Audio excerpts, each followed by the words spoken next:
کرتے ہیں اپنی انگلیوں کو اپنے کانوں کے اندر کڑک سے موت کی وجہ سے یا موت سے ڈر کی وجہ سے واللہ محیط بالکافرین اور اللہ تعالیٰ احاطہ کرنے والا ہے کافرین پر یکاد البرق یخطف ابصارہم قریب ہے کہ یہ بجلی اچک لے ان کی آنکھوں کو اتنی تیز روشنی ہو جاتی ہے بجلی کی تو ان کو نظر سب کچھ آنے لگتا ہے بالکل صاف صاف کلما اضاء لهم مشوا فیہ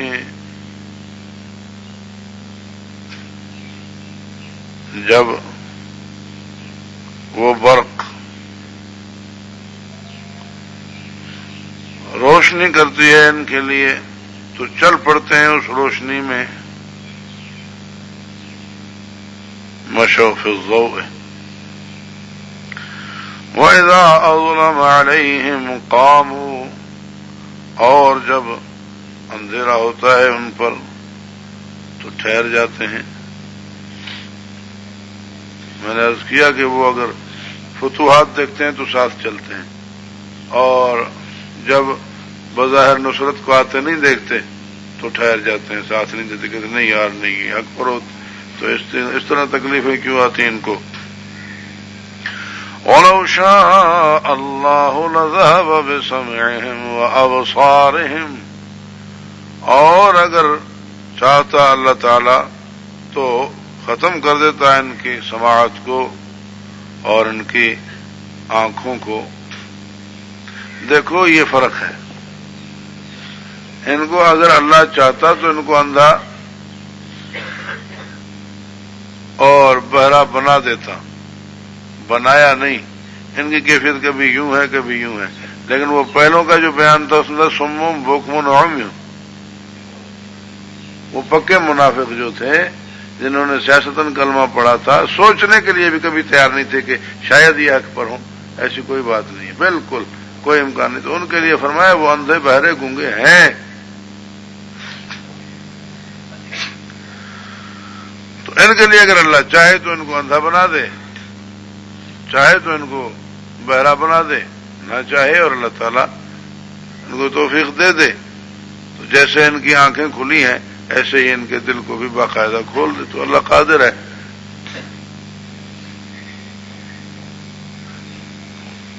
ان اللہ علی کل شیء قدیر بے شک اللہ تعالیٰ ہر چیز پر قادر ہے ہر چیز پر قادر ہے.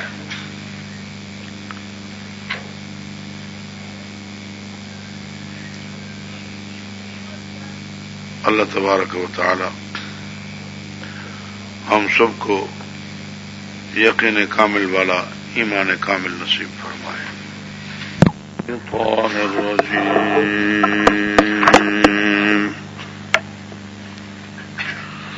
بسم اللہ الرحمن الرحیم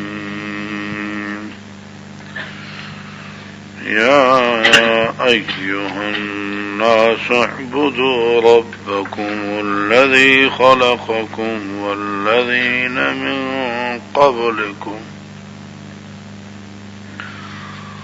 الذي خلقكم والذين من قبلكم لعلكم تتقون.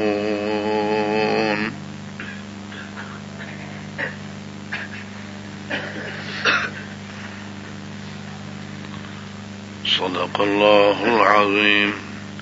اللهم صل على سيدنا ومولانا محمد النبي الأمي وعلى آله وأصحابه وبارك وسلم عدد كل معلوم لك دائما أبدا أبدا.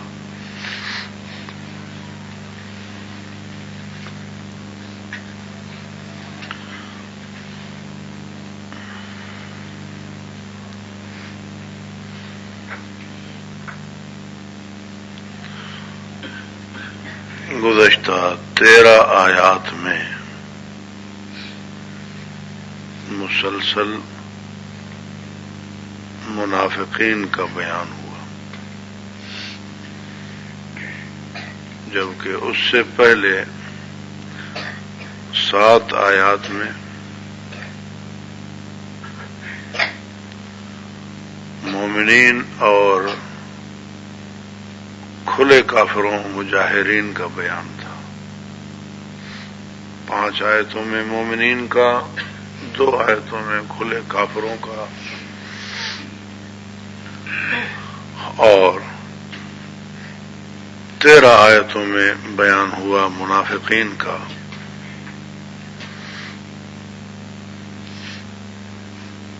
مومنین متقین جنتی ہیں اور اللہ کے پیارے ہیں، اور انہی کے نقش قدم پہ چلانا مقصود ہے۔ انہی والا راستہ صراط الذین انعمت علیہم ہے جو مانگا گیا تھا سورہ فاتحہ میں۔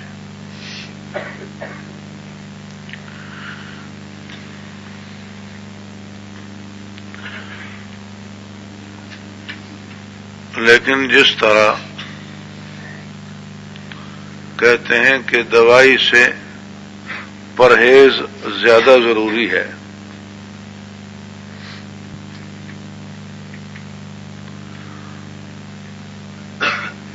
اللہ تبارک و تعالی نے جس حال پہ پیدا کیا ہے وہ حالت صحت کی ہے۔ بیماری لگتی ہے وہ عارضہ ہے،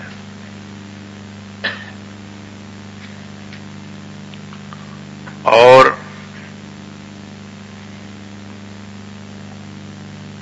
بیماری سے بچنے کے لیے پرہیز ضروری ہے۔ اسی طرح اللہ تعالی نے جس فطرت پہ پیدا فرمایا ہے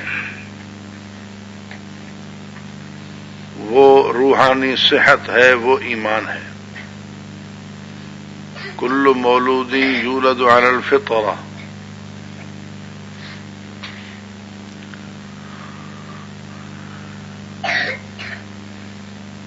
اور انسان اول مومن پیدا ہوا،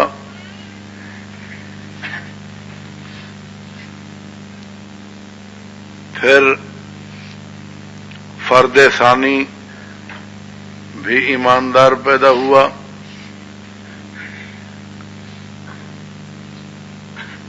پھر ان کی اولاد بھی ایماندار پیدا ہوئی،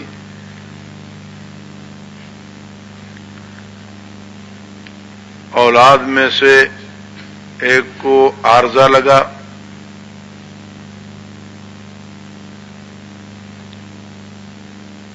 پھر آگے چل کر کئیوں کو بیماریاں لگتی گئیں، کئی تندرست رہے۔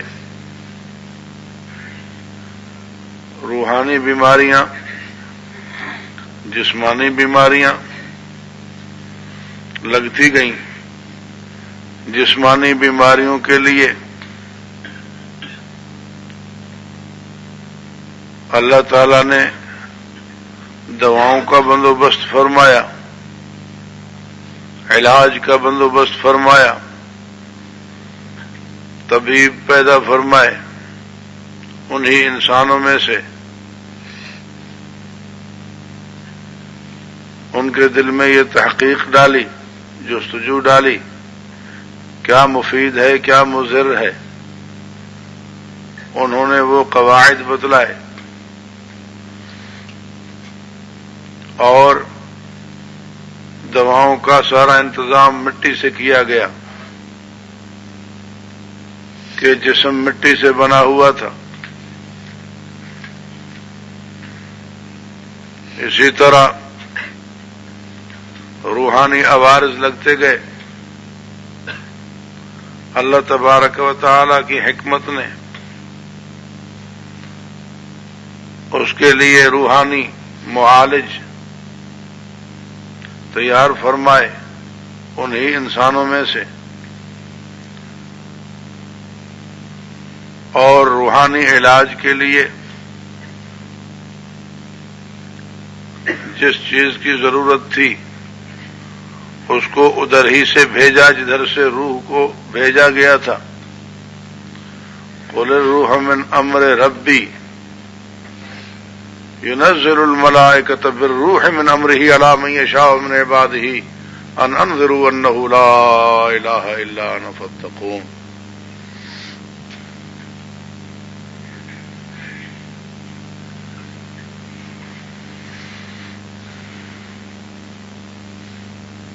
تو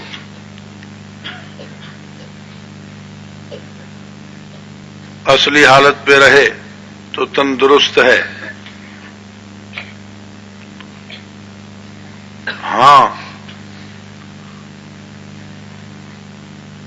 اگر کوئی کمزوری آ گئی ہے تو بتا دیا جاتا ہے کہ فلاں چیز کی حفاظت کرو۔ حکیم بتلاتا ہے کہ جگر کی حفاظت کرو، دل کی حفاظت کرو، اعضاء رئیسہ کی حفاظت کرو، طبیعت ٹھیک رہے گی، دماغ کی حفاظت کرو مثلا۔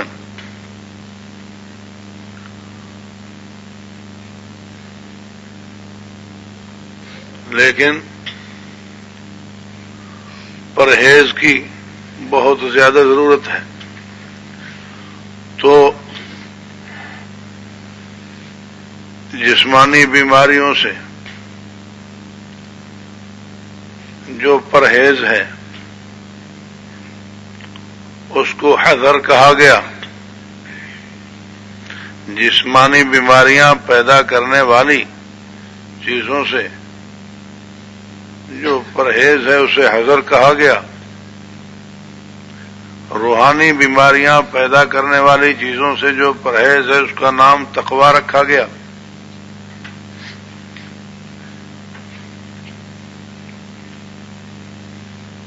عوارض سے بچنے والے، روحانی بیماریوں سے بچنے والے،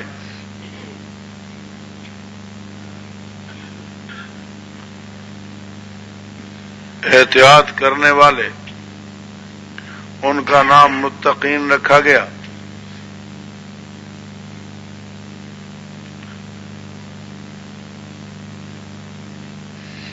جس طرح پرہیزدار آدمی، دال کے ساتھ کہہ رہا ہوں، پرہیزدار آدمی ایسی چیزوں سے بچتا ہے جو بیماری کا سبب بنے یا بیماری کے بڑھنے کا سبب بنے، اسی طرح پرہیزگار آدمی ان چیزوں سے بچتا ہے جو ایمانی کمزوری کا سبب بنے،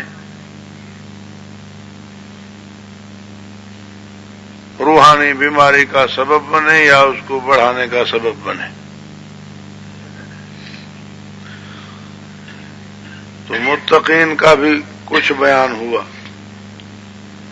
اور جو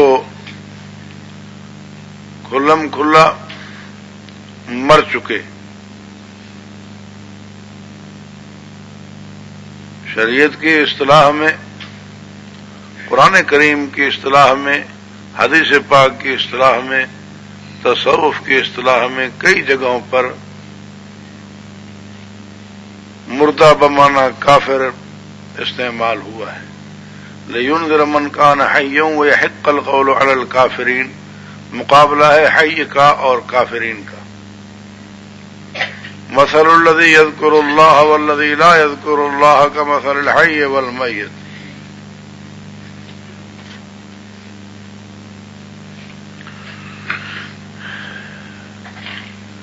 تو انسانی معاشرے میں تین طبقے ہیں جسمانی لحاظ سے: تندرست، مردہ اور بیمار۔ بیمار پھر دو قسم کے ہیں: لا علاج قابل علاج. تو تندرست ہے، اس جہان میں جسمانی لحاظ سے کامیاب ہے. اسی طرح ایمانی لحاظ سے، روحانی لحاظ سے بھی لوگ تین قسم ہیں. تندرست کو مومن کہتے ہیں اور وہ دونوں جہانوں میں کامیاب ہے. روحانی لحاظ سے وہ کامیاب ہے، ایمانی لحاظ سے وہ کامیاب ہے.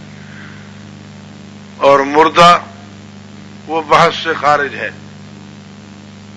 کہ وہ بالکل اس جہان کے کام کا نہ رہا. اسی طرح مجاہر کافر، کھلا کافر، وہ بھی قابل بحث نہیں، اس کے اعمال ہی نہیں تولے جائیں گے.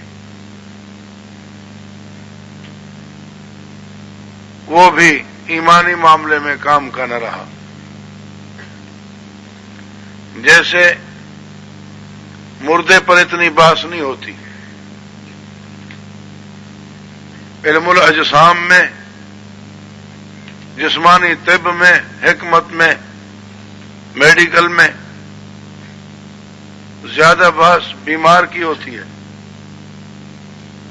تو روحانی علاج میں بھی زیادہ بحث اس بیمار کی ہوئی جو نہ زندوں میں ہے نہ مردوں میں ہے.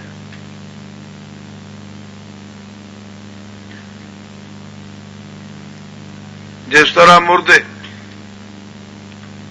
کچھ وہ ہیں، یہ بیمار کچھ وہ ہیں جو لا علاج ہیں وہ مردوں کے کھاتے میں، اس حساب سے کہ زندوں والے کسی کام کے نہیں ہیں، اور بظاہر چونکہ رگیں چل رہی ہیں اس لیے زندوں کے کھاتے میں بھی پڑے ہوئے ہیں. تو سب سے زیادہ مصیبت یہ ہے کئی سال سے بے ہوش پڑے ہیں، جو مر گئے لوگ گھر والے انہیں یاد کر کے ان کی محبت میں روتے ہیں، اور یہ جو سال سے گھر میں بے ہوش پڑے ہوئے ہوں یا اپاہج پڑے ہوئے ہوں ان کی زندگی پر روتے ہیں. کچھ وقت کے بعد وہ گھر کے افراد کے لیے مصیبت ہوتے ہیں. لوگوں کی شرما شرمی یا کوئی خدا کا ڈر ہو تو بات بچتی ہے، ورنہ یہ کوشش کرتے ہیں کہ ان کو زہر کا ٹیکہ لگوا دیا جائے، اور کئی جگہ پہ یوں ہوتا بھی ہے. تو جس طرح یہ کچھ وہ ہیں جن کی صحت کی بھی امید ہو سکتی ہے، اور کچھ وہ ہیں جن کا تقریباً لا علاج ہونا یقینی ہو چکا. اسی طرح روحانی بیماروں کے بھی دو طبقے بتلائے گئے. ایک وہ طبقہ جو مکمل طور پہ لا علاج ہے، صم بکم عمی فہم لا یرجعون، صم بکم عمی فہم لا یرجعون، جن کے رجوع کی کوئی امید نہیں رہی. ہاں کلمہ بھی پڑھتے ہیں جیسے ان کی رگیں چل رہی ہوتی، لیکن مکمل طور پہ لا علاج ہو چکے. ان کے بھی مکمل طور پہ دل بند ہو چکے. ایک قسم یہ ہے منافقین کی، جنہوں نے سیاستاً کلمہ پڑھا تھا اور دل میں کبھی سوچا بھی نہیں ہے کہ شاید یہ حق بھی ہو. اور دوسری قسم اس مریض کی ہے جو کبھی امید ہو جاتی ہے کہ بچ جائے گا، کبھی امید ٹوٹنے لگتی ہے کہ نہیں یہ نہیں بچے گا، کبھی ادھر کبھی ادھر کبھی ادھر کبھی ادھر. یہ حال اس منافق کا ہے جس کے لیے بجلی کی چمک کی مثال دی گئی ہے کہ جب بجلی چمکتی ہے تو 2 قدم چل پڑتا ہے، پھر اندھیرا ہو جاتا ہے تو رک جاتا ہے. اللہ کی مدد دیکھتے ہیں مسلمانوں کے ساتھ تو کہتے ہیں بھی ہاں ٹھیک ہے، شاید یہ حق پر ہوں، چل پڑتے ہیں، ہاں نہیں بالکل ٹھیک ہے یہ حق ہے. اور پھر جب کوئی مصیبت تکلیف دیکھتے ہیں تو رک جاتے ہیں. تو پھر ان کے مختلف درجات ہیں. کچھ وہ ہیں جو اقرب الی الموت ہیں، جن کی زیادہ امید نہیں ہے، سدھرنے کی. ہاں کچھ وہ بھی ہیں کہ شاید یہ بچ آئیں. جیسے بالکل لا علاج مریض نہ ہو اس کے مختلف درجات ہوتے ہیں، اسی طرح اس منافق کے کئی درجات ہوتے ہیں. بظاہر نام تو اس کا ہوا قابل علاج، بالکل ناقابل علاج نہیں ہے. یہ بیمار تو ہے، مرنے کو تو بالکل ہلکے بخار میں کوئی مر جاتا ہے.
کئی کہتے ہیں تھوڑا ہلکا سا بخار ہوا جی، بس یوں اچانک ہی بس چل بسا. شفا نہ دے اللہ، نہ ہو شفا تو ہلکی سی بیماری سے نہ ہو، لیکن بظاہر تو وہ ہلکی نظر آتی ہے. اندرونی کیفیات کو اللہ جانے.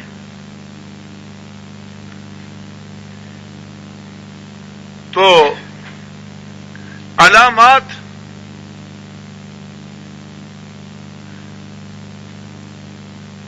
بیماری کی علامات سے بیمار کو پہچانا جاتا ہے. پھر واقعی وہ مر جائے گا یا بچے گا یہ اللہ کو معلوم ہے. تو ایمانی لحاظ سے مر کر کافر ہو جائے گا یا بچ کر مومن ہو جائے گا اس کو اللہ جانے. لیکن علامات بتلائی گئیں، یہ بیماری کی علامات ہیں. اور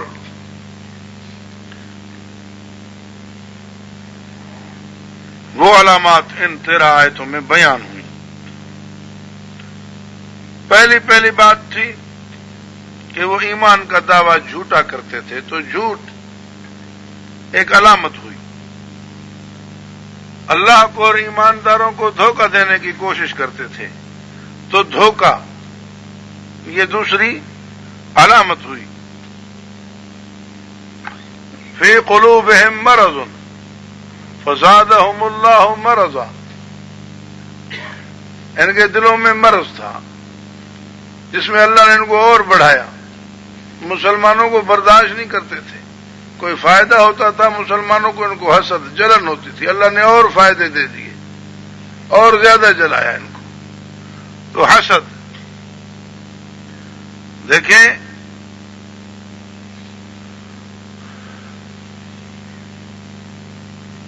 جھوٹ ہے تو جھوٹ پر لعنت بتلائی گئی، بڑی بیماری ہے. دھوکہ، دھوکے باز ہم میں سے نہیں فرمایا گیا. حسد، ان الحسد یاکل الحسنات کما تاکل النار الحطب، حسد یوں کھاتا ہے نیکیوں کو جیسے آگ کھاتی ہے، آگ جس طرح جلاتی ہے خشک لکڑیوں کو.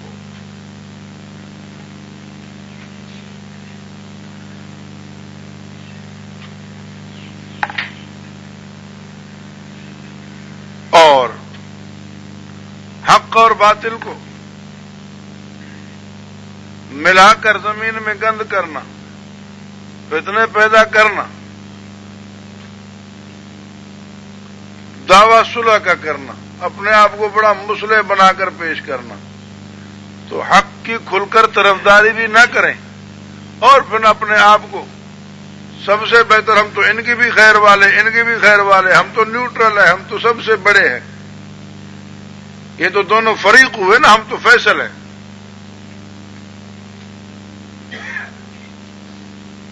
تو ایمانی لحاظ سے کھل کر ایک طرف نہ ہونا، پھر اپنے آپ کو نیوٹرل بنا کر پیش کرنا، شریعت کے طرفداروں اور دشمنوں کے بیچ میں، مومنوں اور کافروں کے بیچ میں، حق والوں اور نہ حق والوں کے بیچ میں نیوٹرل. ہم کسی کے طرفدار نہیں ہیں، حالانکہ سیدھی بات ہے حق والوں کا طرفدار ہونا چاہیے تھا.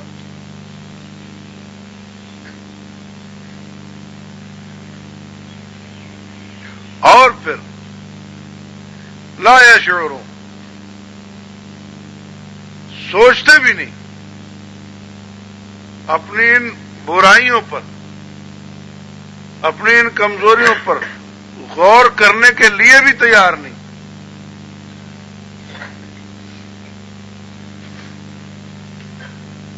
یاد میں شعور، نہ سوچنا کہ شاید ہمارے اندر کوئی کمزوری ہو، نہ، ہم تو بس ہیں ہی ٹھیک.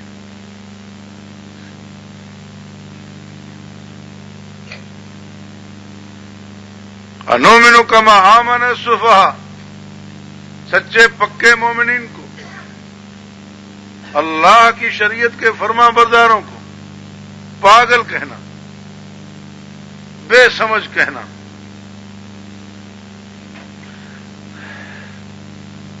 لیکن اہل ایمان سے ملیں تو پھر ان کی چاپلوسی.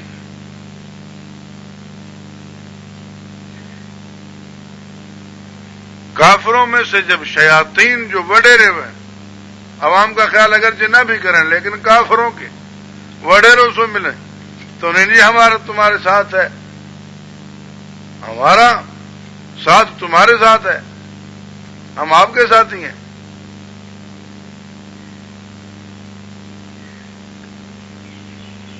اور پھر اس سرکشی میں اللہ کی جانب سے ڈھیل،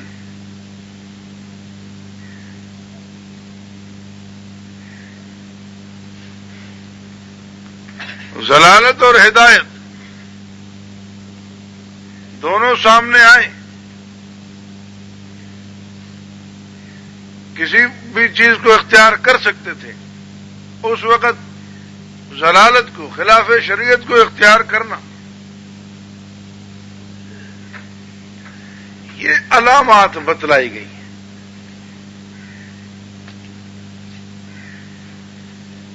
اب نام نہیں لیا گیا،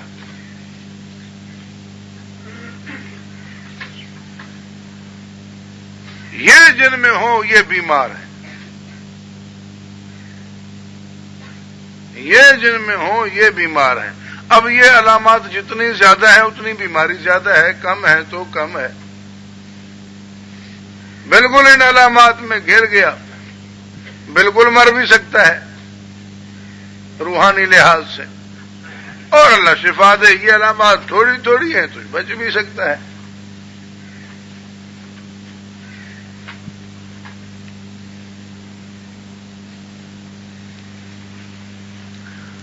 رسول اللہ صلی اللہ تعالی علیہ وسلم نے چند علامات خاص طور پہ بتلا دی، جس طرح بڑی بڑی علامات حکیم بتلا دیتے ہیں، تو روحانی معالجین کے سردار صلی اللہ علیہ وسلم نے چند علامات موٹی موٹی بتلا دی کہ یہ چیزیں ہیں من کن فیہ کان منافقا کاملا۔ یہ علامات جس میں ہو سمجھو پکا دل کا بیمار ہے، پکا منافق ہے۔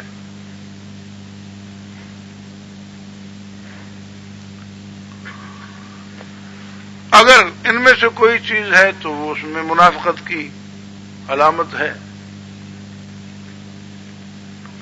اب یہ بھی ہو سکتا ہے کہ کسی کی آنکھیں قدرتی طور پہ سبز ہوں اور اس کو یرقان نہ ہو، یہ بھی ہو سکتا ہے، لیکن عموماً آنکھیں سبز ہو گئی تو کہتے ہیں بھی یرقان ہے۔ فرمایا اذا حدث کذب، بات کرے تو جھوٹ،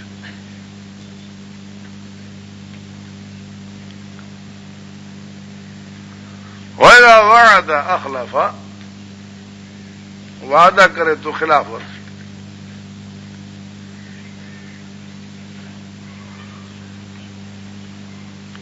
وَإِذَا خَاصَمَ فَجَرَ،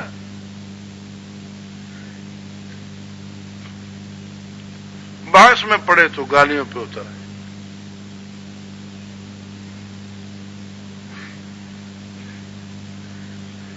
وَإِذَا عَاهَدَ غَدَرَ، معاہدہ کرے تو غداری کرے۔ وَإِذَا اؤْتُمِنَ خَانَ، امانت دی جائے تو اس میں خیانت کرے۔ اب بظاہر تو یہ علامات بتلا دی گئی، لیکن یہ کتنی گہری ہے